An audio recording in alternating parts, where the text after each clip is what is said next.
Ako po si Miss Winnie at ito ang ating kwento. Hindi lahat ng mambabarang ay masama.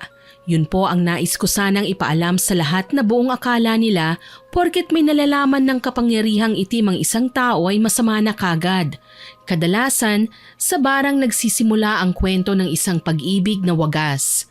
Ako po si Ava, 48 anyos, at nais ko pong ibahagi sa inyo ang kwentong personal kong karanasan noong dalaga pa lamang ako, taong 1997. Kamamatay lang ng aking mga magulang nang kupkupin ako ni Lola Rita. Nag-iisa na lamang siya sa buhay, mayaman at matandang dalaga. Ang pagiging mapera niya ay simple lamang. Malaki man ang bahay niya ay luma na, kaya parang haunted house. Wala din siyang utusan maliban sa akin. Hindi ko nga maintindihan kung bakit siya hindi nakapag-asawa, gayong napakaganda naman niya. Sa katunayan po niyan, kahawig niya ang namayapang si Gloria Romero. Ang alam ko lang, sa ibang bagay naging abala si Lola Rita at yun ay ang pambabarang. Lola Rita, kailan ka ba titigil sa ginagawa mo? Halos araw-araw ka na lang na nakakulong dyan sa kwarto mo. Palagi kang nakatitig sa salamin. Mamaya niyan matunaw ng refleksyon mo dyan. Iha, apo, hindi ko pwedeng iwanan ng salamin. Alam mo yan, kailangan manatili ako rito. Halos hindi ka na po kasi kumakain eh. Kahit sumubo ka man lang para malamanan niyang tiyan niyo. Kanina pa nakahanda ang pagkain niyo eh. Baka mamaya lumamig na ito. Mamaya na. Lalapit naman ako sa iyo mamaya eh. Lola, wag nang matigas ang ulo. Sige ka, hindi po darating ang Prince Charming mo kapag hindi ka kumain. Ava, hindi magandang biro yan. Alam mo naman yon, hindi ba? Kahit kailan, wag mong gagawing biro ang hindi na siya darating. Alam ko sa puso ko kung ano ang binitiwan naming pangako sa isa't isa. Pasensya na po, Lola. Paano naman po kasi ayaw niyong kumain eh? Oras na makita kayo ng hinihintay niyong prinsipe, malamang aatras siya sa takot dahil namayat kayo. Ay hindi. Gagawin ko ang lahat mapanatili lang na magandang itsura ko. Kung kinakailangan magsakripisyo na naman ako ng isa pang buhay, gagawin ko. Palagi na lang ganito ang usapan namin araw-araw. Sa mahabang panahon na binabantayan ko si Lola, palagi na lang niyang nababanggit ang tungkol sa kanyang prinsipe, ang kanyang tunay na pag-ibig. Kaya naman maski ako, nangangarap na rin. Matanda na si Lola. Alam ko ang kanyang pinagdaanan. Ang mga lihim niyang dapat sana ay ibinaon na sa limot, binigyan niya ng halaga. Umaasa na sa araw-araw niyang pagsusumikap ay matatagpuan niya ang tunay na pangarap. Minsan nang nabanggit sa akin ni Lola na noong kadalagahan niya, nagkahiwalay sila ng lalaking pinakamamahal niya. Na siya ang napasakay sa tren nung papatakas na sila sa kalupitan ng kanilang mga magulang. Samantalang naiwan naman si Alberto sa kanilang lupang sinilangan. Ayon pa sa lalaki, wag na raw siyang aalis saan man siya naroon ngayon. Hahanapin siya ni Alberto at magsasama na sila habang buhay. Lola Rita, makinig naman po kayo sa akin. Mas masarap pong maghintay sa inyong Prince Charming ng busog, hindi po ba? Ay, sa bagay iha, may punto ka naman. Bueno, ano pa ang ulam natin? Adobong sitaw po, Lola. Maaga ko pong niluto yon. Sitaw na naman. Hindi ba magkakarayuma ako niyan? Araw-araw na lang eh. Wala na po kasing laman ang kusina natin, Lola eh. Naubos na po kagabi. May mga maluluto naman po dyan pero dilata na lang po tsaka hotdog. Di bale, bibigyan kita ng pera. Mamalengke ka ha? Pero may ipapakiusap ako sa'yo, iha. Sana naman pumayag ka. Ano po ba yon, Lola? Kung kaya ko naman po, bakit hindi? Lahat po ng request nyo gagawin ko. Basta maging masaya lang kayo. May ipapadala akong larawan sa'yo. Larawan ito ni Alberto. Sana matingnan-tignan mo sa paligid kung may nakita kang kahawig niya. Kausapin mo, kaibiganin. Seryoso po ba yan, Lola? Oo naman, mukha ba akong nagbibiro? Ito ba ang itsura ng nagjo-joke? Lola naman, pati ba sa labas mag-iimbestiga ako? Tsaka mahigit 20 anyos lang po si Lolo Alberto niyan. Paano ko po siya makikilala ngayon? Baka nga matanda na siya ngayon. Iha, sige na. Ngayon lang naman ako makikiusap sa'yo Magbabaka sakali lang naman tayo, hindi ba? Ay, sige na nga po. Basta kung hindi ko po siya makita, uuwi na ako Kasi alam nyo na, kapag nagtagal ako doon, walang makakapagluto ng pananghalian natin. Magugutom kayo. Oo, apo. Pwede ka nang umuwi nun. Hindi mo naman kailangan maghintay doon ng buong araw. Nang mga sandaling yon, tingin ko talaga kay Lola ay nababaliw na. Nagpapasalamat na lang ako na hindi niya ako sinasaktan. Pero siguro talagang gusto lang niyang mahanap ang lalaking nagpatibok ng puso niya. Sa tagal ba naman ng panahon na hindi sila nagkasama, alam kong matindi ang pangungulila niya. Kaya naiintindihan ko siya kung kailangan niya akong apurahin sa mga bagay na mahalaga sa kanya. Isa pa sa dami ng magagandang bagay na ibinigay niya sa akin, ngayon lang ako makakabawi. Alam kong hindi maluhong tao si Lola dahil lahat ng meron siya, sobra niyang pinahahalagahan. Sa katunayan, gumagamit siya ng mahika para malaman kung malapit na ba niyang makita ang pinakahihintay na lalaki. Mga masasamang tao naman ang kanyang binabarang, mga taong patapon na ang buhay at wala nang panahon pang magbago. Mga mamamatay tao at iba pang kriminal na tinanggalan ng kagandahan sa pamamagitan ng barang. Sa katunayan, may ikinuwento na naman sa akin ng kaibigan kong si Iya nang magkita kami sa palengke. Mabuti na lang maaga kang napunta ngayon sa palengke, Bes. May ikukwento ko sa'yo tungkol sa kapitbahay nating si Mang Tomas. Oo nga paubos na kasi ang stocks namin sa bahay. Alam mo na, kailangan ko na namang mamili. Hindi nga maselan sa pagkain si Lola, pero kailangan ko pa ring piliin. Kapag pinakain ko siya ng mga putahing bawal sa kalusugan niya, siguradong magkakasakit siya Sus, para namang hindi malakas ang lola mo. Parang hindi nga siya nagkakasakit Oo nga, pasalamat nga ako doon, hindi ba? Kasi binigyan ako ng Panginoon ng mabait at malusog na lola. Hindi ako tuluyan naging ulila. Dahil nawala man ang mga magulang ko, pumalit naman si Lola. Tama ka naman, pero kilalanin mo ang taong nag-ampun sa'yo Aba, hindi madali ang makihalubilo sa mga taong estranghero lang naman sa'yo, no? Ang bait kaya ni Lola.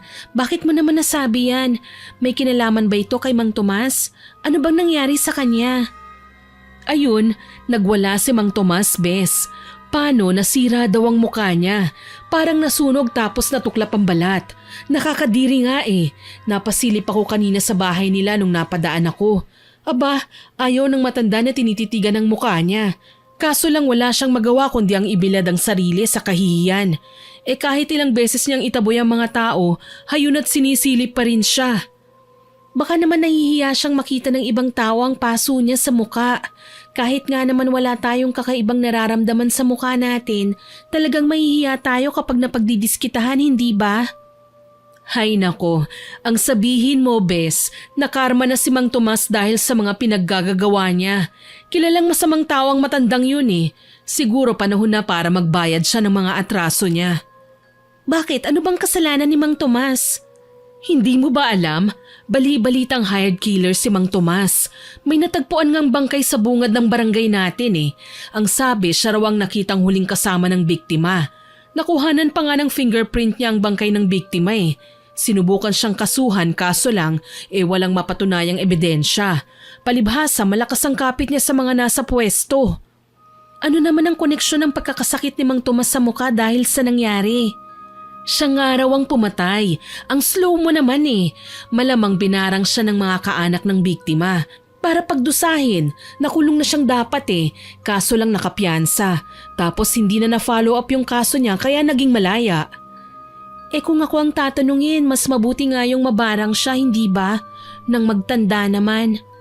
Tama ka nga, kaya nga ako talagang magiging masaya ako kapag may nakilala akong mambabarang Lahat siguro ng taong aapihin ako ipababarang ko. Grabe ka naman. Halika na nga, mamili na tayo. Mamaya niyan maubusan na tayo ng mura Malapit lang din kina Lola Rita ang tinitirhang bahay ni Iya. Mga ilang bloke lang mula sa amin kaya nagkakasabay kami sa paglalakad papunta sa palengke. Baku-baku pa ang kalsada noon. Maraming puno sa tabi ng kalsada kaya kahit hanggang 10:00 ng umaga ay mahamog pa rin sa daraanan. Marami ng tao nang dumating kami sa palengke. Sari-sari ang mga paninda doon. May sariwang isda at mga gulay, mga bagong katay na karne at dry goods. Abala ang lahat sa pamimili. Maging si Iya na katabi ko lamang kanina, isa na sa nakikipagtawaran para sa presyo ng gusto niyang isda. Ako naman tinungo ang stall ng mga karne. May listahan naman akong dala kaya alam ko na kagad kung ano ang bibilhin ko. Napansin kong magandang klase ng karne ng baboy at manok ang ibinebenta ng isang babae. Lumapit ako kagad para magtanong. "Ale, magkano po ito?" Sumagot ang ale at sinabing mura lang daw. Pinili ko ang mga parte at bumili ng 1 kilo. Pagkabayad ko, pumihit ako patalikod para sana lumipat naman sa ibang tindahan nang mabangga ako ng kung sino. Muntik ko nang mabitawan ang dala ko kaya inis kong sininghala ng kung sino mang bumangga sa akin. "Magdahan-dahan ka naman. Ano ba yan? Ang laki-laki ko na nga, hindi mo pa ako nakita." Pasensya na, miss. Nagmamadali kasi ako. Hindi ko naman sinasadya eh. "Ayos lang naman na magmadali. Grabe lang kasi sa parting kailangan mo akong banggain." Hindi ko talaga sinasadya. Nagsorry na nga, hindi ba? Napaangat ako ng tingin at nalaglag muli ang panga nang mapansing tila pamilyar sa akin ang mukha ng lalaking kaharap ko, Miss Winnie. Tuloy nanginginig na napadukot ako sa bulsa ng suot kong pantalon at kaagad na ikunumpara ang lumang larawan ng lalaki mula sa kanya. "Ay, sandali! Mukhang pamilyar ka sa akin ah." Miss, alam ko na yung modus mo. Magpapanggap kang naatraso ko tapos magpapabayad ka, no? "Ano? Hindi ako ganyang klaseng tao ah." Ano pa bang ibang rason mo at kinakausap mo ko ngayon? Aba, nagmamadali ako, miss. Wala akong oras para makipaglokohan. Teka, sandali lang kasi. Hindi naman kita pipigilan kung hindi mahalaga ang sasabihin ko sa'yo eh. Alam kong ikaw to. Ano? Hindi pwedeng maging ako yan, miss. Nakabarong ang lalaki sa larawang yan. Mukha ba akong makaluma? Sa tingin ko nga, kung kikwentahin ang tagal ng pagkakupas ng litratong yan, kaedad din ng lolo at lola ko, no? Pero para kayong pinagbiyak na bunga. Ikaw ang lalaking hinahanap ng lola ko. Hindi nga kasi ako yan. Wala akong natatandaang nagpakuha ko ng larawan na suot ang isang makalumang damit. Pero pinapahanap sa akin ni lola ang lalaking nasa larawang ito. Baka naman pwedeng magpanggap ka na lang muna kung hindi ikaw to. Matanda na kasi si lola eh, at ang hiling niya bago siya mamatay, makasama man lang niya ang lalaking minamahal niya. Nababaliw ka ba, miss? Paano ako magiging minamahal ng lola mo? Gayong nakikita mo naman ako ngayon. Hindi ako matanda. Ay, maiwan na nga kita. Bakit ba ako nag-aaksaya ng panahon na makipag-usap sa babaeng baliw na kagaya mo? Hindi ako nakaangal nang walang sabi-sabing iniwan nga ako ng lalaki. Nanghihinayang na sinundan ko na lang siya ng tingin. Sa tingin ko din kasi, suplado siya kaya wala na akong balak pang habulin siya. Ipinagpatuloy ko na lang ang pamimili hanggang sa makatapos at magkita kami ni Iya sa tagpuan. Alam mo, Bes, may babaeng dinukutan ng wallet sa bandaron. Naku, nagsisisigaw. Malaking halaga raw ang laman ng pitaka niya. Pati nga ako nakihabol eh. Kaso lang, mabagal akong tumakbo. Hindi ko naabutan. Pero may mga kalalakihan namang naglakas ng loob na tumulong. Talaga? Naku, nahuli naman ba? Hindi eh. Ang bilis tumakbo. Kaso lang mukhang mahihirapan na silang hanapin yun. Dayo daw kasi. Dayo na kinabisado ang pasikot-sikot sa lugar natin kaya nalamangan sila. Abusado na talaga ang mga tao ngayon ano. Wala na silang pinipili. Kahit malalaki naman ang katawan, mas ginugusto nilang gumawa ng masama. Oo nga eh. Mga taong ayaw magbanat ng buto at umaasa lang sa pinagkakakitaan ng iba.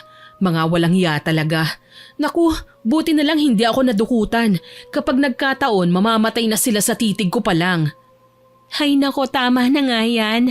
Ang mabuti pa umuwi na tayo. Magluluto pa ako ng pananghalian eh. Mabuti pa nga, nakaka-high blood talaga ang mamalengke. Teka, mabigat na naman ang dala natin. Sumakay na lang tayo at kung maglalakad baka mangalay pa tayo. Halika, mag-abang na tayo. Mabilis kaming pumara ni Iya ng masasakyan. Tirik na ang araw at nakakaramdam na rin ako ng gutom. Unang bumaba si Iya at nagpaalam na kami sa isa't isa. Nang ako na ang bababa, kaagad akong nagbayad ng pamasahe. Hinakot ko ang mga pinamili papasok sa bahay.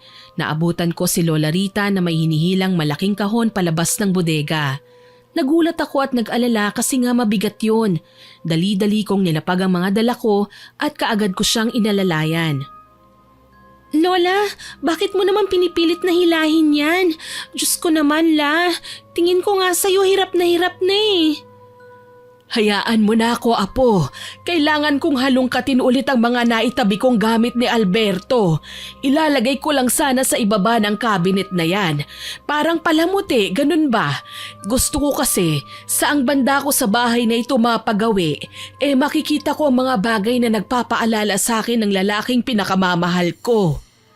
Lola, dapat po hinintay niyo na ako. Mabigat po ito Paano na lang kapag nabinat kayo? Di mapipilitan akong dalhin kayo sa ospital. Alam niyo naman po yun, hindi po ba? Sa panahon ngayon, bawal magkasakit. Bukod sa magastos, amoy gamot doon sa ospital. Baka mas lalo kayong manghina. Ay, pasensya na. Ewan ko ba, halos araw-araw naman akong naghihintay sa kanya. Pero parang nakukulangan ako sa oras. Parang hindi pa sapat. Gusto kong humaba pa ang buhay ko. Paano naman po mangyayari yon kung ganyang inaabuso niyo ang sarili niyo? Hay naku, La, ako na po ang bahala rito, ha? Sige na, ang mabuti pa, iwanan na muna natin ito dito. Tapos pumunta muna tayo sa kusina. May dala po akong kakanin, pagsaluhan natin. Sige. Alam mo, Iha, napagdesisyonan ko na. Tutal, malaki naman itong tinitirhan natin. Paupahan na natin ang ibang kwarto para naman magamit ng iba at mapakinabangan, hindi ba? Tama po kayo dyan, La.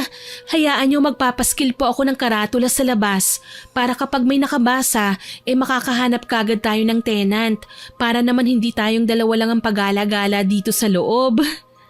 Maraming salamat, Apo. Napakabuti mo talaga sa akin. Hindi ako nagsisisi na inampon kita. Higit pa sa sariling kadugo, mapagmahal at matapat. Maliit na bagay lang po. Tsaka lahat ng kabutihan niyo sa akin ay ginagantihan ko lang din po. Sana wag kayong magsawa na ampunin ako, ha. Nakangiti kong wika sa kanya. Aminado ko na habang nagkakaedad si Lola, nagiging matigas na rin ang ulo niya. Yung tipong kahit bawal gusto niyang ipagpatuloy. Ayaw niya na dinidiktahan siya o pinagsasabihan. Tsaka halos walang oras na tinititigan niya ang salamin sa loob ng kwarto niya para sipatin kung may namumuo na naman bang kakaiba sa kanyang muka. Minsan, napapansin ko kasi na may nagsisigapangan ng ugat sa kanyang noo o minsan naman sa leeg. Alam kong hindi yun normal. Kaya nang magkaroon ako ng pagkakataon, kinausap ko siya ng masinsinan. Lola, wag po sana kayong magagalit, ha? May kinalaman po ba kayo sa nangyari kay Mang Tomas?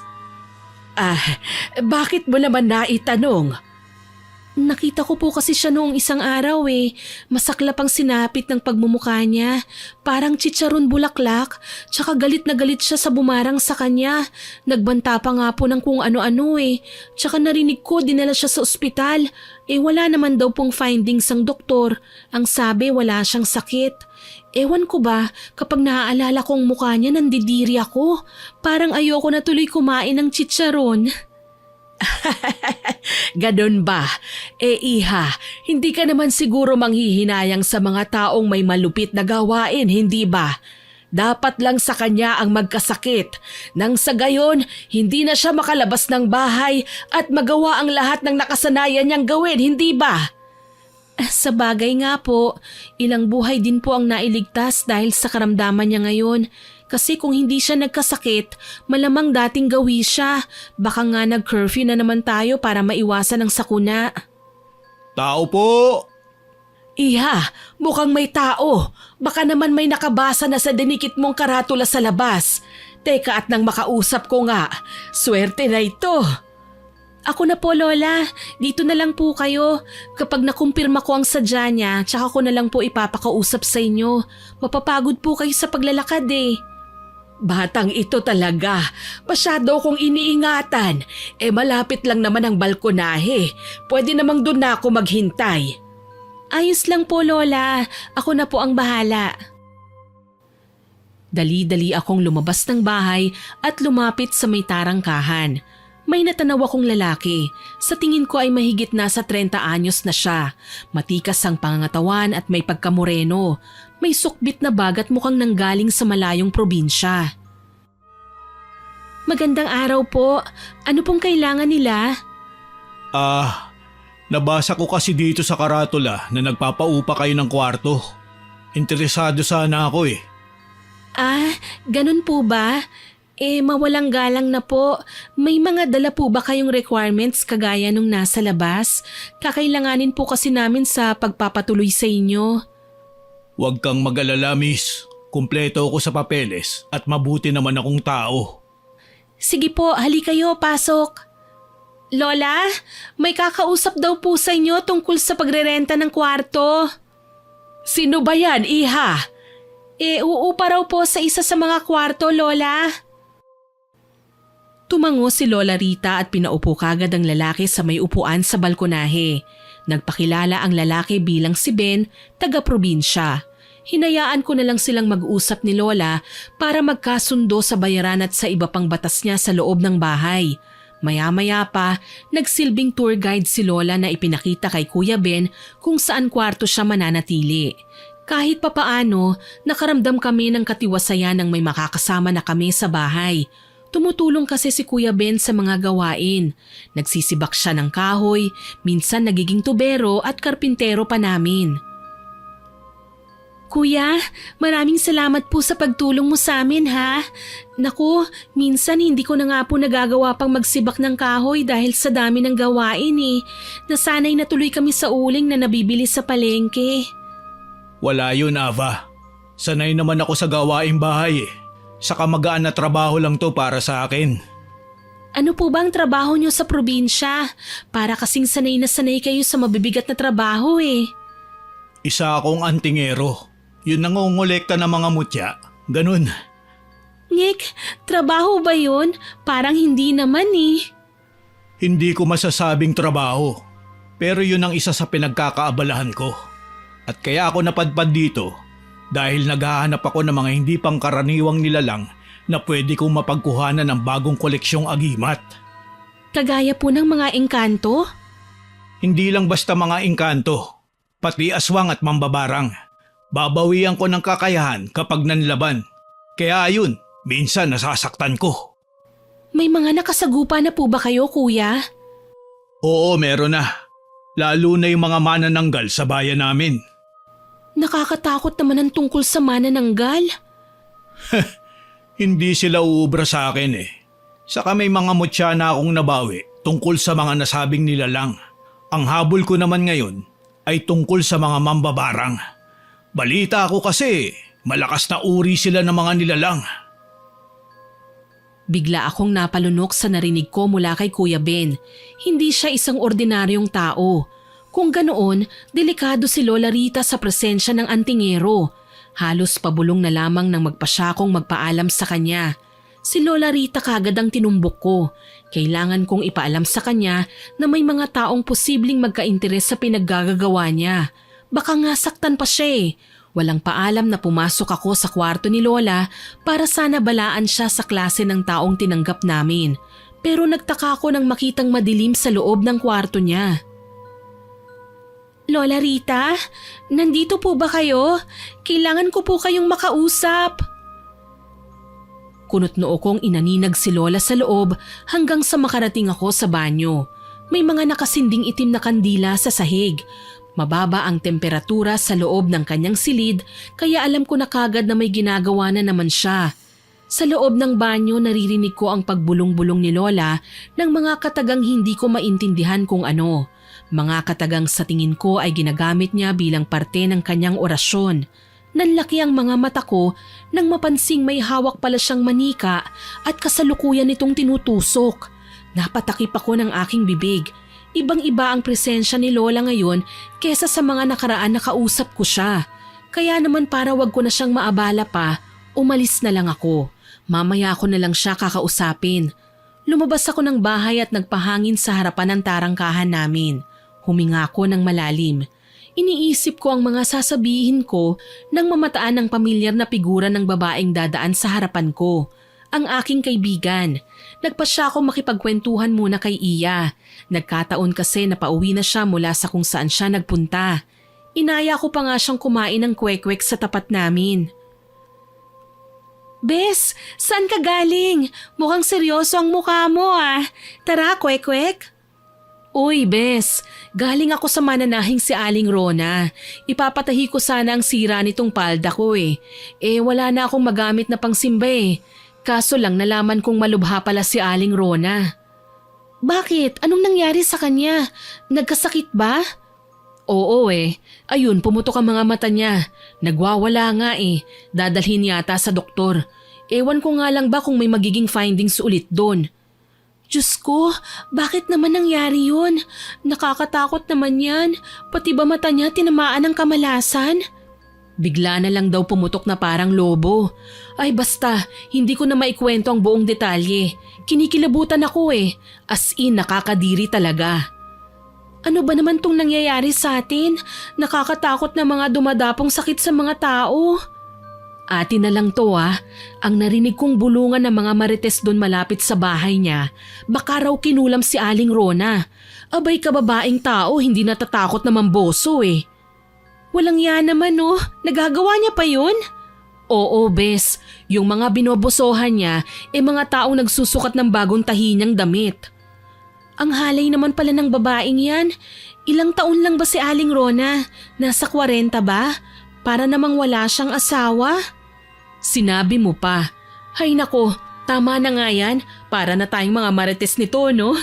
Hayaan na nga lang natin. Maghahanap na lang ako ng ibang taong makakatahi ng sira ng palda ko. Mabuti pa nga. Sa pagkakaalam ko may mananahi naman sa kabilang kanto.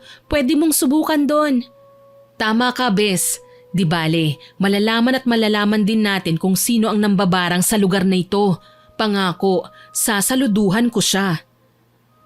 Ngumiti na lamang ako at hindi na siya sinagot pa. Kahit may konting nalalaman na ako tungkol sa posibleng may kagagawa ng lahat ng ito, alam ko naman na hindi ko siya pwedeng ipagkanulo sa iba. Hindi ko mapapatawad ang sarili ko kapag naipahamak ko siya kaya mas maiging wala na akong maibahagi pang detalye. Matapos ang pag-uusap naming yon, pumasok na ako sa bahay. Nakalimutan ko na ang tungkol sa kwek-kwek at nawalan na rin ako ng ganang kumain lalo na't naaalala ko ang kwento ng kaibigan ko. Pagpasok ko sa loob ng bahay, nagpasya kong hanapin si Lola. Naabutan ko siya sa kusina, umiinom ng tubig. Hindi ko makita si Kuya Ben kaya nilapitan ko si Lola. Lola Rita, mabuti po at nandito ka na. Iha, nariyan ka lang pala. Kanina pa kita hinahanap eh. Pasensya na po Lola. Lumabas kasi ako ng bahay eh. Nagkwentuhan kami saglit ni Iya. Napadaan kasi siya galing sa mananahi. Bakit po Lola? Napansin kasi kita kanina. Parang pumasok ka sa kwarto ko. Baka mahalagang sadya mo kaya pagkatapos ng ginagawa ko, sinundan na lang kita rito. Opo Lola. Pasensya na po at hindi na ako kumatok. Nakita ko kasi kanina na abala ka. Ano bang sadya mo? May sasabihin sana akong mahalaga Lola tungkol kay Kuya Ben. Bakit? Ano bang sasabihin mo tungkol sa kanya? Antingero po pala si Kuya Ben ano? Lola, hindi po pala natin siya lubusang kilala. Ganun ba? Abay mainam yan, may antingero sa bahay natin. Pero Lola, hindi lang yun ang nais kong sabihin sa inyo. Ang totoo po niyan, may mga hinahanap na tao si Kuya Ben kaya kailangan niyo pong mag-ingat. Hindi po siya mapagkakatiwalaan, Lola. Iha, huwag kang mag-alala. Walang sino man ang makakapanakit sa akin. Alam mong kaya ko silang labanan. Kaya ko silang saktan kung kinakailangan. Hindi ako ang tipo ng taong magpapatalo. Alam mo yan. Pero Lola, hindi ko po maiwasang kabahan. Tama ba na tinanggap natin si Kuya Ben dito sa bahay? Baka bigla na lang niya tayong traidorin. Hindi siya ang makakapigil sa akin, Iha. Marami pa akong kailangan mabarang. Kailangan ko sila para manatili akong malakas. Habang nabibigyan ko ng karamdaman ng iba, ay lumilipat sa akin ang kanilang lakas at kakayahan. Baka nga dumating ang araw, kaya kong maging bata eh. Nang sa gayon, ilang taon man ang lumipas, makakaya ko pa ring maghintay kay Alberto. Kinilabutan ako sa sinabi ni Lola. Ito pa rin ang kahahantungan ng usapan namin sa hinihintay niyang prinsipe. Gusto ko nang sabihin tama na, itigil na niya ang ginagawa niya pero walang tinig ang lumabas mula sa aking bibig. Wala akong lakas na pigilan siya at alam kong ako na lang mismo ang maghahanap ng paraan para maproteksyonan si Lola. Isang araw, nagpa siya akong magpakita kay Iya. Matagal na kaming magkaibigan ni Iya. Siguro naman mapagkakatiwalaan ko siya. Sa palengke namin napagpasyahan na mag-usap. Wala pa ang aking kaibigan nang dumating ako ron. Marami ng tao pero hindi ko na sila pinansin pa. Naupo ako sa isang stall ng putuhan at bumili ng makakain. Nakaharap ako sa umuusok na mainit na tsokolate at puto sa mesa nang lumapit sa akin ang isang lalaking may pamilyar na muka. Muntik na akong mapamulagat nang makita ang lalaking kamukha ni Alberto. Naupo na lang bigla sa katapat kong upuan. Ikaw? Ikaw ang babaeng nakabanggaan ko nung mga nakaraang araw ah. Ako nga. Bakit? Anong problema? Natatandaan ko. Sinabi mong ako ang hinahanap ng lola mo. Kung hindi ako nagkakamali, Alberto ba ang pangalan ng lalaking hinahanap mo? Sabi mo hindi ikaw yun, hindi ba? Tsaka paano mo nalamang Alberto ang pangalan ng matandang lalaking kailangan kong makausap? Bakit pinag-interesan mo pang itanong sa akin yun ngayon? Kilala mo ba siya? Nasaan ang lola mo? Kailangan ko siyang makausap. Teka lang ha, nung una todo tanggi ka sa mga sinabi ko sa'yo noon. Pero bakit ngayon? Pasensya na, pero tatapatin kita. Ang taong binanggit mo noon ay ang lolo ko. At ngayon ko lang yun napagtanto. Baka naman nanloloko ka lang. Bigyan mo nga ako ng palatandaan para paniwalaan kita. Ang pangalan ng lola mo, siya si Aling Rita, hindi ba? Madaling itanong yan eh. Kilala ako dito sa palengke. Malay ko ba kung nagtanong-tanong ka muna sa ibang mga tao dyan sa tabi-tabi? Siguro, hindi ka maniniwala sa akin. Pero huli na mapagtanto ko ang lola mo, ang babaeng matagal nang hinahanap ng lolo ko. Ito ang ebidensya ko. Nagulat ako nang ilabas ni Alfonso ang isang lumang larawan. Tila ba karugtong ito ng larawang nasa pangangalaga ko. Makikita ko doon si Alberto, katabi ang isang napakagandang babae na sa tingin ko ay si Lola Rita. Nagsimula sa pagkabog ang dibdib ko, kitang-kita sa larawan ang matinding pagmamahalan nila sa isa't isa. Sa likuran ng nasabing larawan ay may nakasulat na pangalan, Alberto at Rita. Hindi ko sinasadyang mapaluha nang makita ang katibayang dala ni Alfonso. Sa pagkakataong yun, alam kong hindi siya nagsisinungaling. Naluluhang hinarap ko ang lalaki at nginitian kahit nanginginig. Totoo ba ito? Matatapos na ang paghihintay ni Lola. Masaya ako para sa kanya. Sobrang saya. Nasaan ba siya ngayon? Pwede ko ba siyang makausap? Para naman maipaalam ko sa kanya ang sadya ko. Sige, isasama kita sa bahay. Naroon si Lola Rita. Sigurado ako matataranta na naman yun sa natuklasan ko ngayon.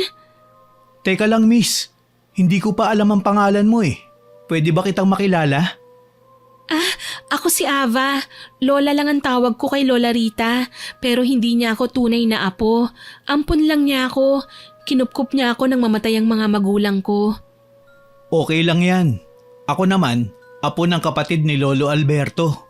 Pero syempre, lolo ko pa rin siya. Nang magkakilala na kami, nakalimutan ko na ang tungkol sa usapan namin ni Iya. Naisip ko, mas mahalaga kasi ang sadya ni Alfonso kesa sa sadya ko kay Iya. Pwede ko namang ipagpaliban yun ngayon at itakda na lang sa ibang araw.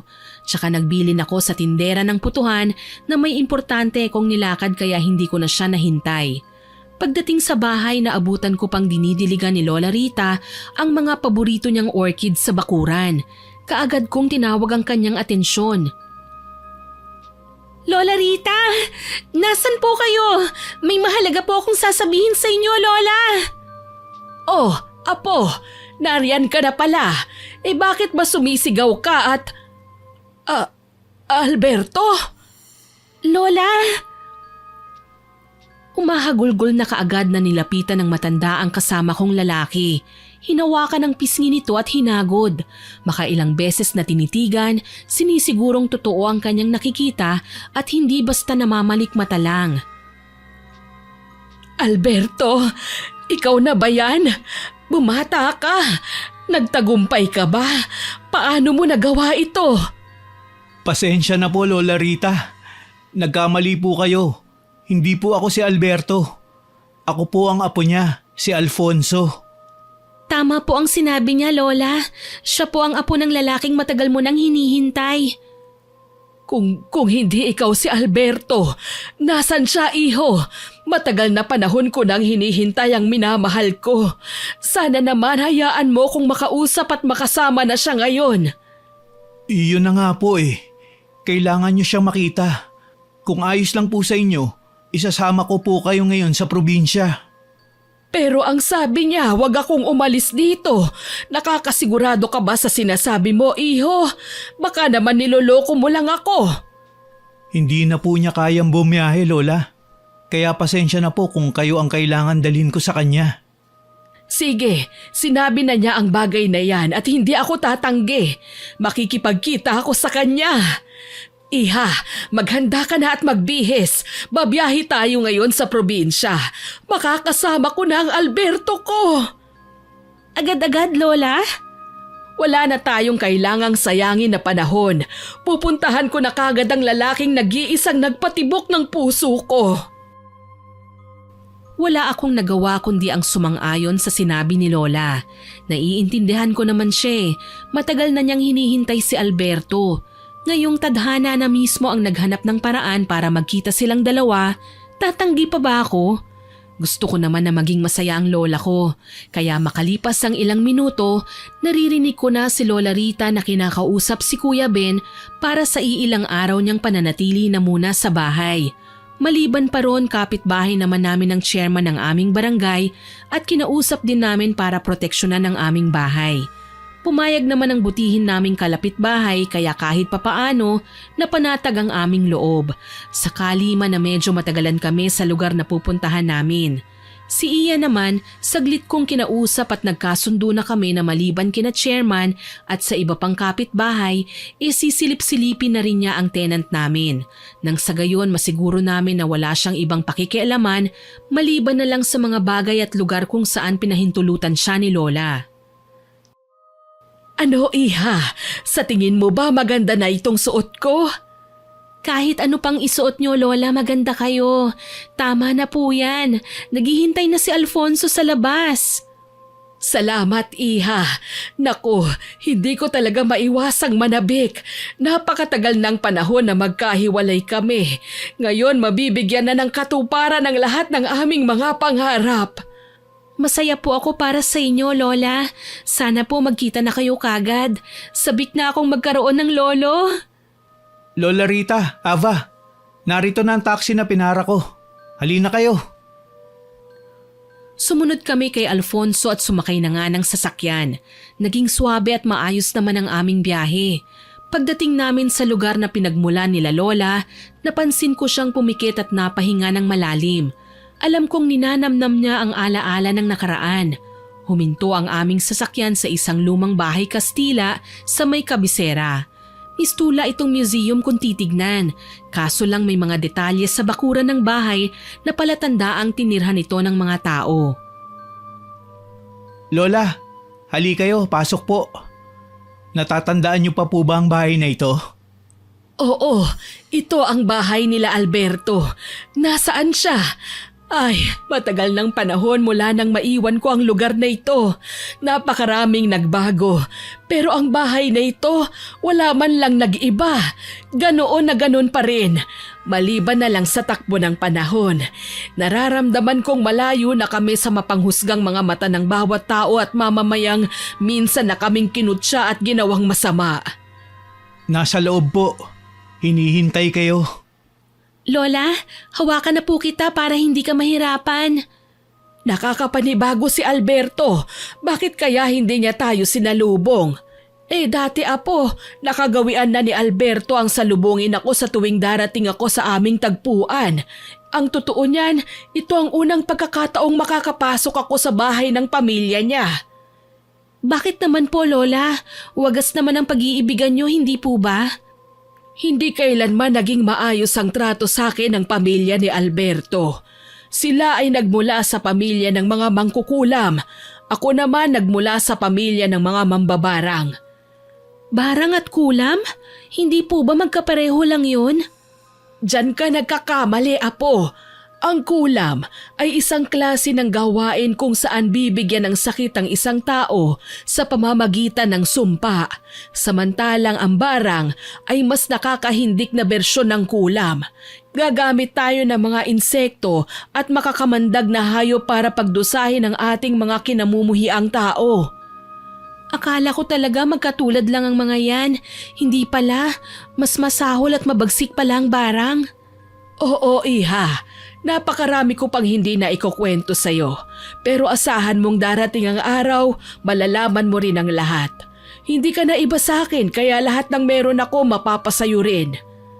Lola, sabihin man ng iba na hindi ka panipaniwala ang kabutihan ko, pero masaya na po ako na binigyan niyo ako ng bahay at pagkain. Binigyan niyo ako ng pamilya na matagal nang wala sa akin. Kaya kung pag-uusapan natin ang lahat ng meron kayo, hindi naman po ito mahalaga sa akin eh. Ngunit iingatan ko po yon dahil sa ito ay pinahahalagahan ninyo. Maraming salamat aking apo. Tara, pumasok na tayo. Nagtaka pa ako nang mapansing nakaitim ang halos lahat ng bisita sa bahay na yon. May mga nagbubulungan at palihim na nag-uusap. Nagtitinginan at alam kong pinag-uusapan kami. Nang tuluyan kaming makapasok, nawala kagad ang aking ngiti. Sa pinakaunahan ng aming kinatatayuan, nakahimlay ang animoy natutulog na lang na si Lolo Alberto. Nasa loob ng kanyang kabaong. Nahigit ko ang aking hininga, pero mas hindi ko napaghandaan ang sasabihin ni Lola Rita. Alberto, mahal ko, narito na ako. Bakit ka natutulog sa kahon na yan? Hindi ba at pinasundo mo kami sa apo mo?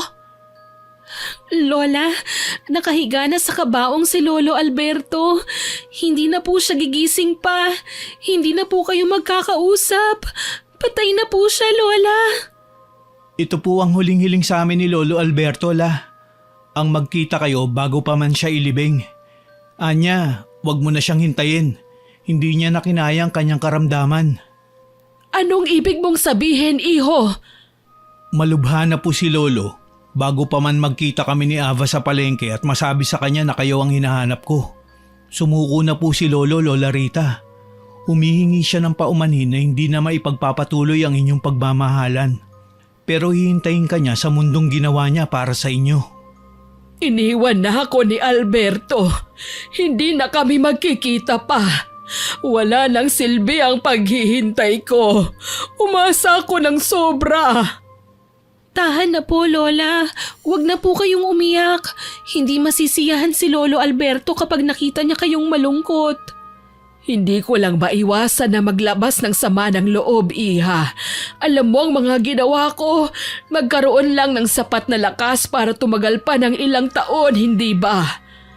Kung hindi mo mamasamain, Alfonso, anong ikinamatay ni Lolo Alberto? Binarang siya ng mga natitira niyong kadugo, Lola Rita. Matagal na pong lumuwas si Ben sa Maynila para bantayan ka sa lahat ng iyong mga galaw. Ano? Totoo ba yan, iho? Totoo po ang sinasabi ko. Para sa katibayan, heto ang mga itsura nila. Ipinakita ni Alfonso sa amin ni Lola ang larawan ng 2 taong nais na sumira sa buhay niya. Ang 2 taong akala ko mabait at hindi magkakilala pero magkadugo pala, sina Iya at Kuya Ben. Kilala ko ang 2 ito. Tenant namin ang isa, habang ito namang babae ay kaibigang matalik ni Ava. Totoo yan, Alfonso. Kung gayon, Lola, nilinlang nila tayo. Ang ating bahay, ang mga mahalaga kong gamit. Kailangan mapaalis ko si Ben sa bahay ko. Walang ya. Bakit niloko ko ni Iya? Ibig sabihin matagal na niyang ginagawa ang bagay na ito. Matagal na niya tayong niloloko. Lola Rita, kumalma po kayo. Makakasama sa inyong kalagayan ng sobrang lungkot. Hayaan niyo kami na ni Avam bumalik sa bahay ninyo. Pangako, poprotektahan ko mga bagay na pinahahalagaan niyo ni Lolo. Maraming salamat, iho.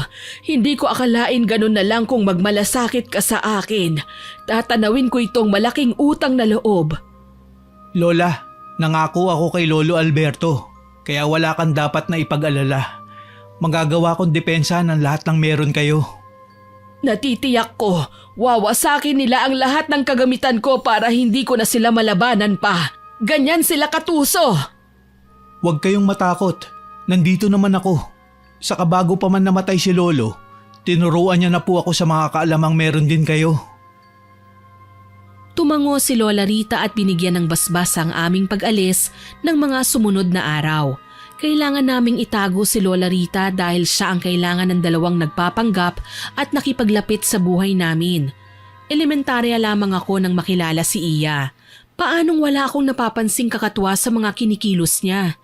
Pagdating sa bahay, tahimik lang kaming dumaan sa likurang bahagi ng tarangkahan.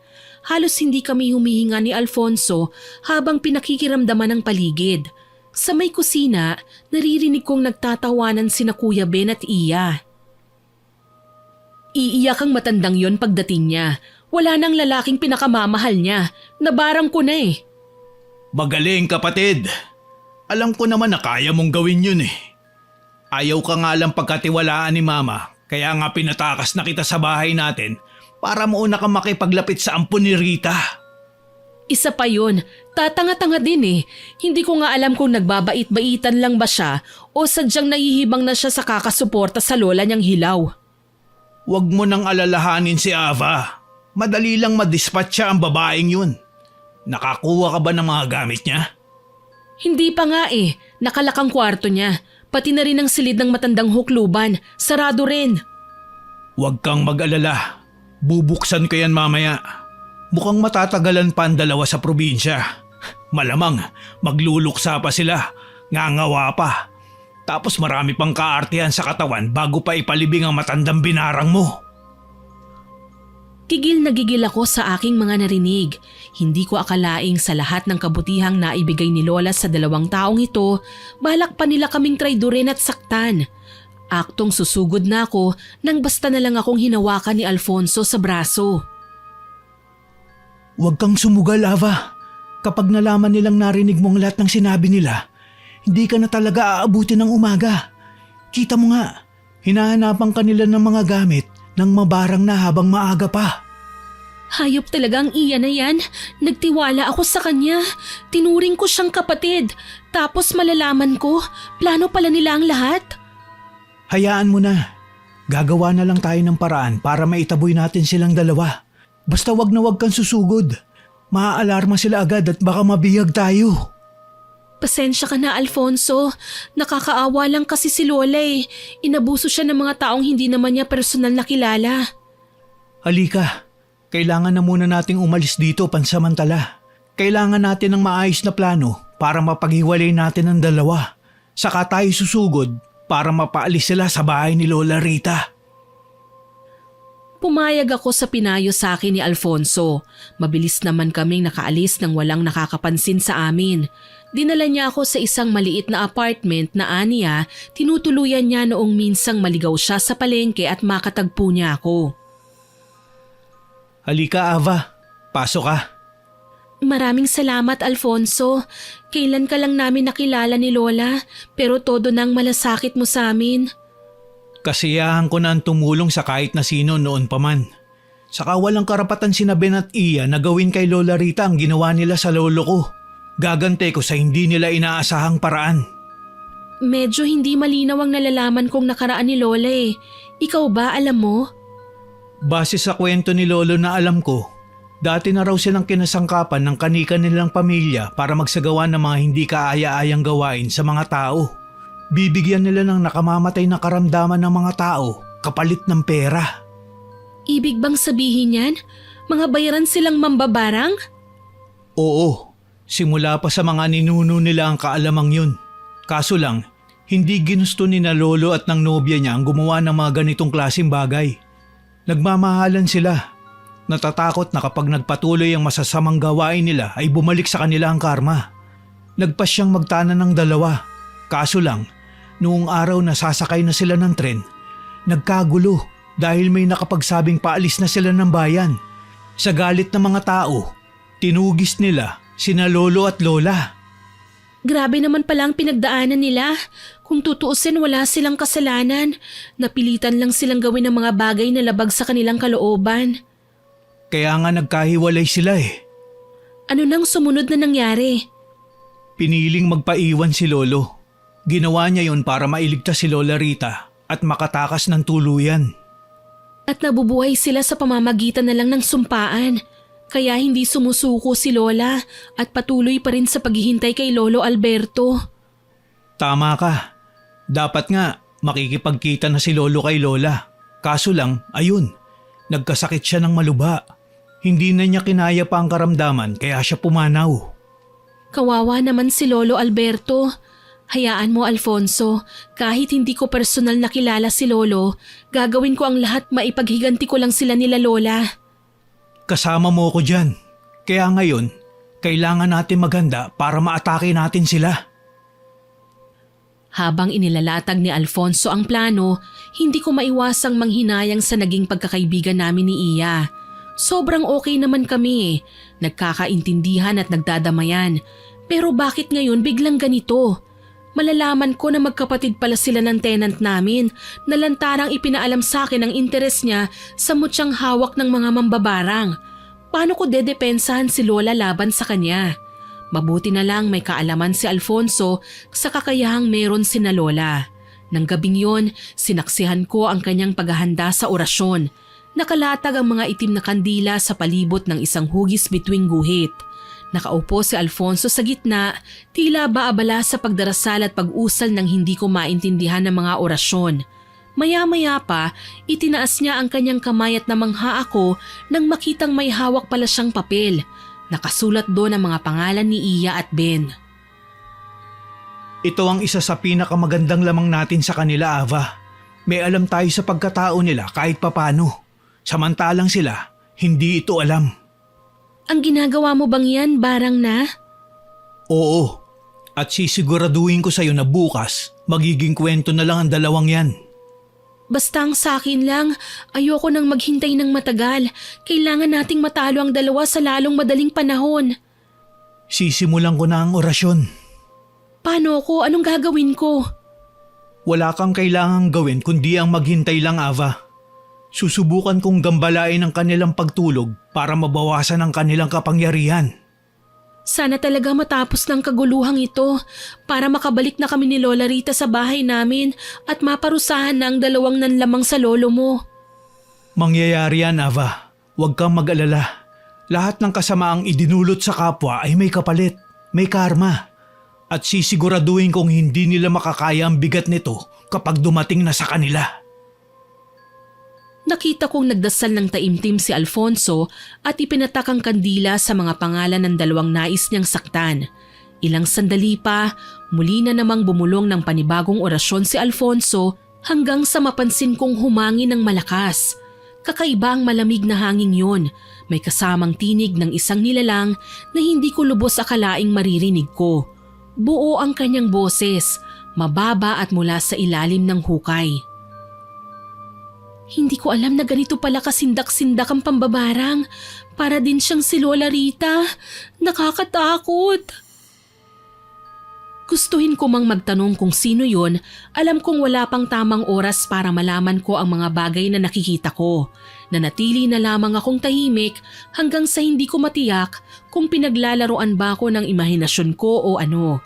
Nanlisik ang mga mata ni Alfonso hanggang sa bumalasik ang ekspresyon ng kanyang muka. Tila ba nais na niyang umatngat ng tao. Kalaunan, may mga naririnig pa akong bulungan ng mga boses sa ere. May babae, lalaki, bata, matanda at boses paos na hindi ko matiyak kung tao pa ba. Napaatras na lang ako at nahiga sa kama. Hinayaan ko siyang gawin ang kanyang trabaho. Hindi ko tuloy na malayang nakatulog na ako. Nagising ako sa mahinang yugyug sa aking balikat. Nang dumilat ako ay maliwanag na at nasilayan ko kagad ang mukha ni Alfonso. Nakangiti. Alfonso, ang aga mo namang nagising. Hindi ba't huli ka na ring natulog? Hindi naman ako natulog eh.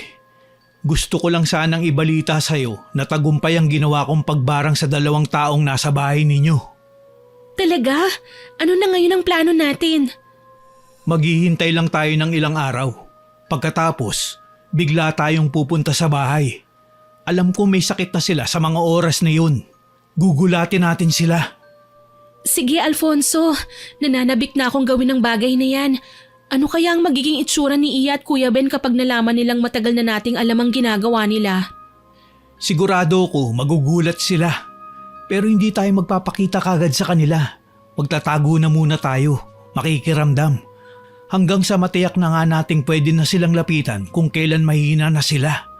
Saka tayo aatake. Pero gagawin lang natin yun kapag nanlaban sila. Sige, maghihintay ako sa mga sasabihin mo. Ang mabuti pa, mag-almusal na muna tayo. Ako na ang maghahanda. Mukhang marami namang laman ng ref mo eh. Salamat ha. Lumipas sa mga oras na wala kaming nababanggit patungkol kina Iya at Ben. Parang sinasadya din ni Alfonso na wag na muna namin silang atupagin. Kaya ibinaling ko ang atensyon ko sa pagbabasa sa librong nakita ko sa mesita. Natuwa ako sa takbo ng kwento kaya hindi ko na namalayan ng oras. Nakatulog ako sa pagbabasa ng gabi na. Nagtaka ko dahil tahimik ang paligid. Sinubukan kong hanapin si Alfonso pero wala siya sa paligid. Hanggang sa mabasa ko ang sulat na iniwan niya sa mesang kainan. Nanlaki ang mga mata ko nang malamang nagpunta siya sa bahay ng nag-iisa. Delikado raw para sa akin ang sumama sa kanya. Bakit ako iniwan ni Alfonso? Usapan namin na magkasamang pupunta. Hindi pwede to. Kailangan ko siyang sundan kahit ayaw niya. Nanginginig kong wika. Nagmamadali akong tumakbo papunta sa labasan at pumara ng masasakyan. Mabuti na lang kaagad akong nakasakay. Tahimik na tahimik sa bahay namin ni Lola nang makarating ako doon. Para maiwasan na rin ang anumang iskandalo, sa likod bahay ako dumaan at palihim na minatyagan si Kuya Ben na noon ay umuungol na palabas naman ng bahay. Para hindi ako makita, dali-dali akong nagtago sa mayabong na halamanan. Bakit ganito? May mga mutya na akong pinangangalagaan. Bakit tinablan pa din ako ng karamdaman? Kuya, tulungan mo ko. Sobrang sakit na talaga ng tiyan ko. Hayop na Alfonso na yan. Akala niya, nagtagumpay na siya. Kuya, ang tiyan ko! Bakit ba kasi hindi natin mabuksan ang kwarto ng matandang hukluban? Alam kong nasa loob ang mga gamot na pwede natin gamitin para gumaling. Anong ibig sabihin ng kinikilos nila Kuya Ben at Iya? Kung tama ang pagkakarinig ko, marahil si Alfonso nga ang may kagagawa ng pagkakasakit nila. Hayop talaga ang Alfonso na yan. Paano niya nagawang palakihin ng ganito ang tiyan ko? Ano kuya, puputok ba to? Tumahimik ka nga, Iya. Ang ingay-ingay mo eh. Paano ako makakapag-isip ng tama kung ganyang dada ka ng dada? Palibhasa kasi, hindi mo alam kung anong nararamdaman ko. Bakit? Ikaw ba? May intindihan ang nangyayari sa akin? Napalipat ang tingin ko kay Ben na noon ay punong-puno ng pangangati sa katawan. Nagsusugat na ang mga ito at nagdurugo na. Halos hindi ko masikmurang pagmasdan ng pamamaga ng kanyang muka kaya iniwas ko na lamang ang tingin ko sa kanya.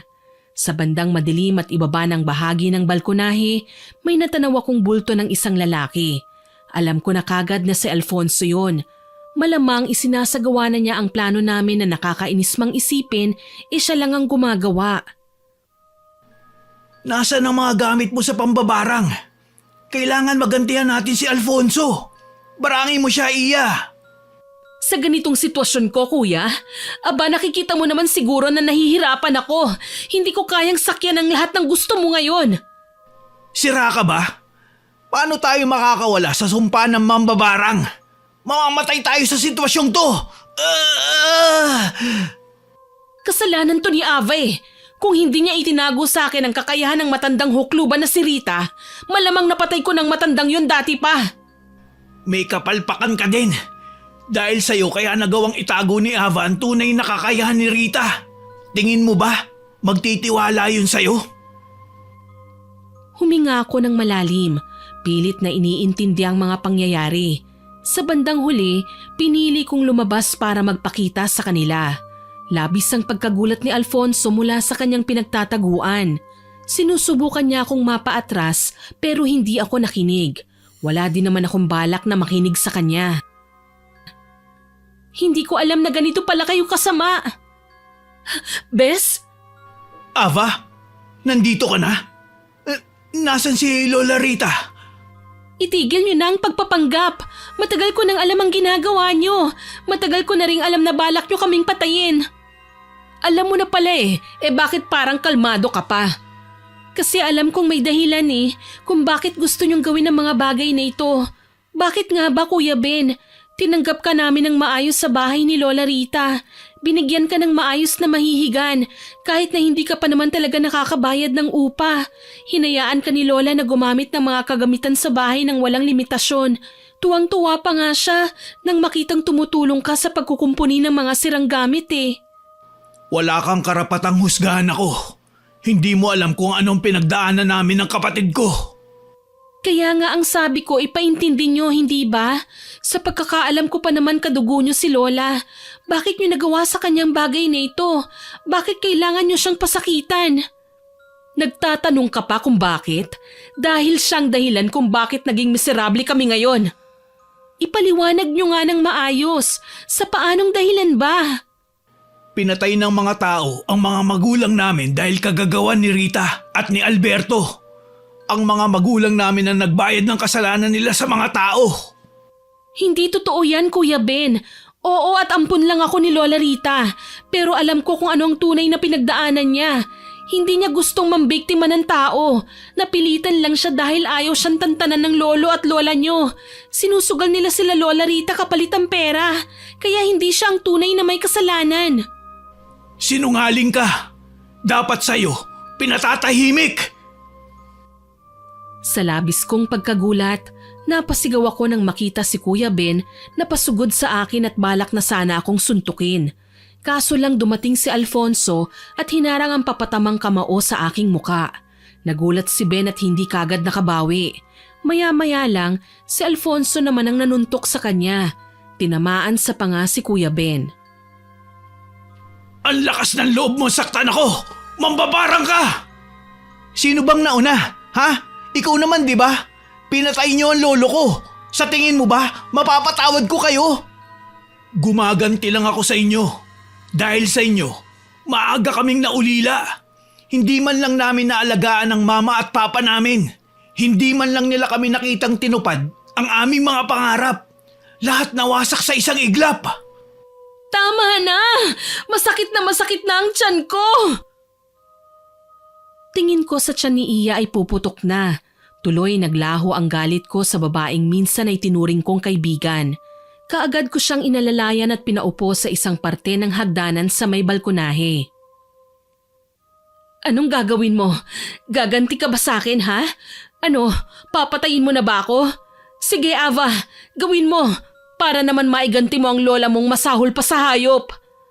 Alam mong hindi ko magagawa sa'yo yan. Kahit kailan hindi ko pinangarap na maging masama sa harapan ng maraming tao. Hindi ko na talaga kaya. Kuya Ben, Alfonso, pakiusap, tama na yan. Iligtas muna natin si Iya. Maawa naman kayo. Natataranta kong sigaw kaya gayon na lang ang paghinto nila sa kanilang ginagawa. Kaagad kong tinakbo ang lugar kung saan ko nakita si Alfonso kanina. Marahil naroon ang mga gamit niya at pwede kong pakialaman para naman matigil na ang pagdurusa ni Iya. Kaso lang, sabay na huminto sa ginagawa ang dalawang lalaki. Naririnig ko silang nagsisigawan. Ava, wag mong hahawakan ang mga gamit ko. Baka lumipat sa iyo ang sumpa. Hayaan mo siya. Nang matikman niya naman ang sakit ng aming ganti. Napakahayop niyo talaga. Sa tingin niyo ba matutuwa pa si Lola Rita? Oras na sinaktan niyo ang pinakamamahal niyang ampon. Ava, huwag mo nang gagalawin ang mga nakalagay dyan. Ngayon ko napatunayan may mabuti kang puso. Huwag mo nang sayangin ang buhay mo para sa taong kagaya ko. Hindi naman ako naging totoo sa'yo eh. Hayaan mo na akong mamatay. Kahit papano kaibigan kita, Iya. Hindi ako papayag na mapahamak ka. Lumapit ako ng tuluyan at nakita ang mga nakasinding mga kandila. Ang dalawang manika naman na nagre-representa kina Iya at Kuya Ben ay nakababad sa isang plangganang may lamang hindi ko matiyak kung anong klaseng likido. Kulay berde yun at marahil ay nakakapaso. Dadamputin ko na sana ang mga yon nang marinig ko ang atungal ni Kuya Ben. Para bang salitan lang ang nararamdaman nila ng kapatid niya. Hindi ko alam kung anong klaseng mahika ba ang taglay ni Alfonso pero ngayon ko nasisiguradong malala ito at nakakatakot. Alfonso, nakikiusap ako. Alam kong magkagalit kayo ni Kuya Ben at Iya, pero sana naman kausapin natin sila ng maayos. Magpaliwanagan tayo. May pinagsamahan na kami ni Iya eh. Kung para sa kanya pagpapanggap lang ang pakikipagkaibigan niya sa akin, naging totoo naman ako sa kanya. Ava, Iya, minahal kita ng parang tunay ko ng kapatid, kaya malulungkot ako kahit ano pa man ang mangyari sa'yo. Huwag mo sanang isipin na nagpapabilib lang ako dahil hindi ko magagawang isakripisyo ang buhay mo para sa larong ito. Ang nangyari sa nakaraan, parte na yun ng noon. Hindi na natin dapat pa dinadala sa ngayon. Bakit ba kahit inapi na kita, napakabait mo pa rin sa akin? Nakukonsensya tuloy ako sa lahat ng ginagawa ko. Huwag mo nang isipin yon, Iya. Ang mabuti pa, kumbinsihin natin sila na magbati na. Alam ko naman na magagawa pa nating ayusin ang lahat ng ito eh. Sa bagay, tama ka. Maaayos pa natin ang mga naging pagkakamali natin. Ang mahalaga, magkapatawaran tayo. Niyakap ko si Iya sa kabila ng katotohanang nahihirapan na siya sa kanyang karamdaman. Mabuti na lang nahinto na ang pagsusuntukan nila Kuya Ben at Alfonso. Iika-ikang lumapit si Kuya Ben sa amin kasama si Alfonso. Siya na ang humarap sa ginawa niyang altar at umusal ng orasyon para matanggal na ang barang na iginawad niya sa magkapatid. Ang bilis ng pag-usal niya ng mga kataga na halos dumugo ang ilong ko sa pag-intindi. Gayunpaman, nakita kong dahan-dahan ng gumaan ang pakiramdam ng dalawa. Akala ko ang pambabarang ay nagagawa lang sa panahong hindi nakaharap ang mga binarang sa nambabarang. Pero sa sitwasyon ng magkapatid, nagmistulang albularyo din si Alfonso na ginamot ang sarili niyang ginawad na karamdaman sa dalawa.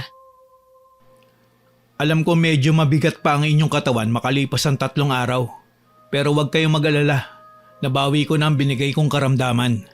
Kahit galit ako sa inyo, hindi ko magawang tanggihan si Ava sa kanyang pakiusap. Salamat, Alfonso. Kuya Ben, ano po ba talaga ang nangyari? Kwentuhan mo naman kami nang sa gayon maintindihan namin. Alam na naming kilalang mambabarang ang Lola Rita at Lolo Alberto noong araw. Ginamit sila ng kanilang mga magulang para magkapera. Kaso lang, umayaw na sila ng mag-ibigan at nagpasyang magtanan. Habang ginagawa yun, nagkakagulo ang kanilang mga magulang. Pati na ang mga taong naapektuhan ng kanilang pambabarang ay naghangad ng paghihiganti laban sa kanila. Lumipas sa mga taon, nagkapamilya ang kapatid ni Lola Rita. Nagkaanak. At siya ang magulang namin ni Iya. Nakilala siya ng mga kaanak ng naapektuhan sa kasamaang ginawa nila noon. Saktong kapapanganak pa lang ni Mama kay Iya Nang sugurin kami ng mga hindi namin nakikilalang lalaki, wala akong nagawa para iligtas sila. Ibig mo pong sabihin, pinatay sila kahit matagal na panahon nang nakalipas? Oo, hindi naman nakakalimot ang mga tao. Nagtanim sila ng sama ng loob. Ang dapat sana na maparusahan ay sina Lola Rita, na ibaling kina Mama at Papa. Patawad po kuya, hindi namin alam. Tsaka kahit huli na para magpaliwanag, gusto ko pong sabihin na sapilitan lang ang ginawa nila lolo at lola para sa kanilang mga magulang. Para sa mga lolo at lola nyo sa tuhod na siyang pumilit sa kanilang gawin ng mga bagay na yun. Ako naman, gusto kong humingi ng paumanhin sa lahat ng nagawa ko. Pumasok pa ako sa bahay ni Lola Rita nang walang paalam. Ayos lang yon, Iya. Mga apo naman kayo ni Lola Rita eh. Kaya maiintindihan niya ang mga nagawa ninyo. Kailangan nating humingi ng tawad kay Lola, kuya. Wala naman talaga siyang kasalanan sa atin eh. Ang pagkakamali lang ng mga taong nang atraso sa atin, sina Mama ang pinaghigantihan nila. Tama kayo mga apo. At alam kong mahihirapan na kayong patawarin ako. Nagulat kaming lahat nang dumating si Lola Rita at mukhang nabawasan na ang lungkot sa kanyang mga mata. Parang milagro dahil ang barang na iginawad ni Alfonso ay kay bilis na naglaho nang siya na ang umusal ng dasal. Kay bilis na lumiit ang tiyan ni Iya na ikinaiyak ng aking kaibigan. Maski ako walang masabi. Alam ko naman na magiging okay ng lahat dahil nagkasundo na sila. Bigla akong niyakap si Lola. Oo at ampun lang ako, pero sa aming apat na kabataang naroon, ako ang pinakamalapit kay Lola. Tama na ang iyakan at drama. Halika kayo mga apo, pumasok tayo sa bahay. Sa tagal kong naghintay kay Alberto, hindi ko naranasang magkapamilya. Hindi ko alam kung ano ang pakiramdam ng may apo. Baka naman pwedeng kayo na muna ang alagaan ko ngayon? Opo naman Lola, gusto rin po namin kayong makilala. Bago po ang lahat, Lola, gusto kong humingi sa inyo ng pasensya. Alam ko pong laging masama akong apo. Ako pa naman sana ang panganay, pero masahol pa ako sa batang kinakailangang gabayan. Iho, lahat naman tayo nagkakamali. Pwede tayong magsisi at magbago para naman maituwid natin ang nagawa nating hindi naman dapat. Nagyakapan kaming 5 dahil sa sinabi ni Lola. Hindi ko akalain na may mas ibubusilak pa pala ang puso niya para sa lahat ng apo niyang nagkamali. Susunod na sana ako sa kanila papasok ng bahay nang may maalala ko. Ay, Lola, teka lang po. May nakalimutan akong itanong sa inyo. Paano pala kayo nakarating dito ng mag-isa? Iha, matanda lang ako pero hindi ako lumpo. Oo naman at kaya ko pang sumakay ng tren ano? Tsaka may pera naman ako para sa pamasahe. Kayo talaga? Wala kayong tiwala kay Lola? Malay natin, gumamit siya ng lumilipad na walis, hindi ba? Tawanan ang naging sagot namin sa kanyang sinabi. Pumasok na nga kami at nagsalo-salo. Naging masaklap ang gabing yon pero kahit papaano, naging pinakamasaya na din dahil nagkaisa na ang lahat ng apo ni Lola at nagkasundo na. Makalipas ang ilang araw, naging maayos naman kahit papaano ang aming pagsasama. Tuluyan nang gumaling sa kanilang karamdaman sina Kuya Ben at Iya. Naghilom na ang kanilang mga sugat at wala nang nakakahindik na bukol sa kanilang mga katawan. Magkakasabay pa na umuwi kaming lahat sa libing ni Lolo Alberto. Kaso lang, may natuklasan akong hindi ko alam kung masisindak ba ako o matutuwa. Nalaman ko kasi yon nang pumasok ng walang paalam sa kwarto niya sa bahay nila Lolo Alberto. Nahindik ako nang makita ang dalawang magkatabing kabaong. Nakahimlay na si Lolo Alberto, tila hindi man lang naaagnas ang kanyang katawan. Si Lola naman, nahuli kong naghahanda na rin at papahiga na sa kabaong na nakalaan naman para sa kanya. Bakit niya ito gagawin? Hindi pa naman siya patay. Lola Rita, ano pong ibig sabihin nito? Iha, pasensya na kung hindi ko nasabi ang lihim kong ito sa'yo. Pero siguro nga, kailangan mo na itong malaman. Ano po yun? Aalis ako, apo. Sa malayo. Sana payagan mo ako. Lola, wala naman po akong magagawa kung iiwan niyo kami. Pero ano pong karapatan kong pigilan kayo? Ampun niyo lang naman po ako eh. Diyan ka nagkakamali, Apo. Hindi ka basta kung sino-sino lang na inampun ko. Nung magkahiwalay kami ng Lolo Alberto mo, buntis na ako. At ang batang yon ay ang nanay mo. Ang nanay mo naman mag-isa kong pinalaki hanggang sa magkapamilya din siya at maipanganak ka. Ikaw ay tunay kong apo, iha, at pinutunayan mo sa akin ang tunay na kabutihan ng puso mo. Iiwan ko sa iyo ang lahat ng ito. Lola, bakit ngayon mo lang po sinabi ang lahat ng ito? Kung kailan iiwan mo na ako, bakit kailangan mong gawin ito? Matagal ko nang hinanga dito, iha. Hayaan mo na akong makasama ang lolo mo. Sa paroroonan ko, makakasama ko na sila ng nanay mo. Balang araw maiintindihan mo rin ako. Bigla niya akong hinawakan sa braso kaya maluha-luha akong napatitig sa kanya. Nagahol ako sa oras dahil wala na kaming panahon ni Alberto na magsama sa mundong ito. Pero nariyan si Alfonso, iha. Ang nanay niya ay anak ng lola niya sa ibang lalaki. Kaya hindi kayo magkadugo o magkamag-anak. Ipagpatuloy niyo ang aming naudlot na pagmamahalan. Ipangako mo yan, ha? Hindi ko po alam kung anong sasabihin ko, Lola. Nasasaktan ako. Ngiti lang ang sinagot sa akin ni Lola. Maging sa paliwanag niya ay gahol na rin siya ng oras pero nirespeto ko ang lahat ng yun. Lumabas ako sa kwarto at umiyak ng umiyak. Hanggang sa dumating sina Kuya Ben at Iya na ipinaliwanag sa akin ang mga sinabi sa kanilang lihim ni Lola. Kahit papaano, nasaktan man ako ay wala akong nagawa kundi tatagan ng sarili para tanggapin ang lahat. Sa ngayon nagkatuluyan nga kami ni Alfonso. Sa bahay ni Lola sa Maynila kami naninirahan. Isang hiwaga pa rin ang sinabi ni Lola na aalis siya dahil nang balikan ko siya ilang oras matapos ang kanyang pamamaalam ay pumanaw na siya. Masakit man, nagpakatatag ako kasama si Alfonso sa aking tabi. Hanggang dito na lamang po. More power po sa inyong channel at God bless. Naway nagustuhan niyo ang aking ibinahaging kwento. Pero bago ko po ito tapusin, gusto kong mag-shoutout sa mga masusugid nating tagapakinig.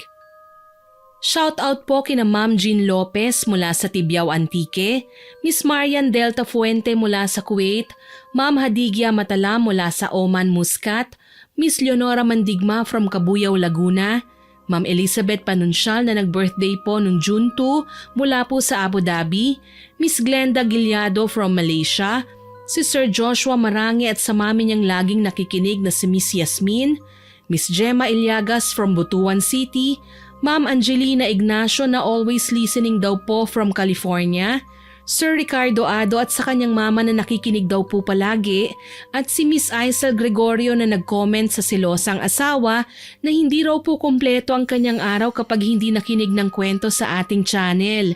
Naku, maraming salamat po ma'am. At kay Mr. and Mrs. Danilo Katigan from Barangay Pasong Tamo, Miss Jennifer Juan, Carmi Kayabyab na silent listener daw po at kay Sir Lito Estalano. Naku, maraming salamat po sa inyong lahat. Sa susunod po ay sisikapin kong mabanggit ang mga pangalan ng mga nagpapa-shoutout sa ating channel.